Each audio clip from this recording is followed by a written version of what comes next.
Madame. Demain, vous êtes sur la télévision Afrique Rédaction, agence africaine d'information. Demain, la Cour constitutionnelle va donner son avis. Alors, d'après vous, ça sera positif pour Jean Ping ou bien Ali Bongo? Alors, j'aimerais donc vous dire... Allez, attendez, vous allez parler. J'aimerais bien répondre à cette question pour vous rassurer que le Gabon appartient aux Gabonais, qu'Ali n'est pas Gabonais et que la décision de la Cour constitutionnelle, qu'elle soit positive ou négative, mais nous les Gabonais, nous sommes décidés à dégager cet imposteur de notre nation. Et nous les Gabonais, nous Gabonais, moi je ne parle pas de la Constitution, mais je dis bien nous Gabonais, nous les fils du Gabon, nous disons qu'il va dégager, que Mbouran se prenne la décision qui est bonne ou pas bonne, parce que nous savons que pour le moment c'est nous qui prenons des décisions. Ce n'est même pas la France, ni qui que ce soit, mais nous disons qu'il ne sera plus là. Qu'il le veuille ou pas, il ne sera plus là. Comme Brasse vient déclarer ce qu'elle veut, qu'elle déclare pour le peuple, tant mieux. Mais si elle déclare contre le peuple, elle verra ce qui va se passer. Parce que ce n'est plus à eux la décision. La décision est à Dieu et au peuple. Voilà. Alors, ma dernière question, le directeur de cabinet d'Ali Bongo a une certaine influence par rapport à vous dans ce pays, et vous pensez que vous réussirez dans votre combat?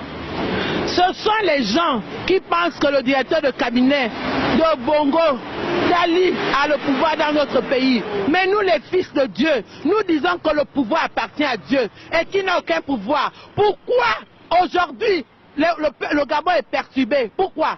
S'il avait aussi le pouvoir, nous pensons que les choses devraient se passer d'une manière spectaculaire. Mais nous voyons aujourd'hui qu'il a pris la fuite. Aujourd'hui, quand on dit qu'il est parti en Espagne, demain on va dire qu'il est au Maroc, et ainsi de suite. Pourquoi il s'enfuit? S'il avait autant de pouvoir, pourquoi fuir?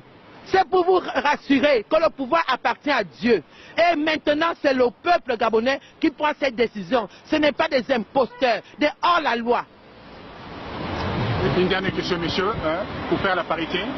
Alors, si demain la décision tombe et qu'Ali est rempli, qu'est-ce que vous allez faire? Alors, si demain la décision tombe, comme nous le savons tous, que Marie-Madeleine Boronto, qui est l'ex-concubine de son père, le feu Omar Bongo Ondimba, va le déclarer demain à la télévision, Ali Bongo, président élu frauduleusement.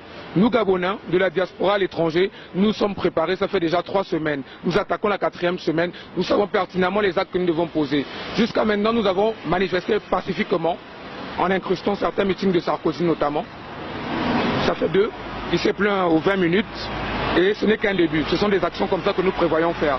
Et du côté du Gabon, nous avons des nouvelles qui nous reviennent de nos compatriotes, de nos frères et sœurs, qui nous disent qu'ils seront prêts à intervenir en cas d'imposture. Donc tout simplement, ce n'est pas pour appeler à la haine ou inciter à la violence.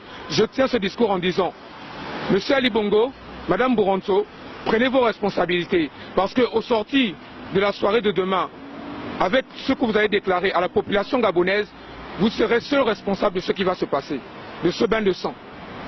Merci.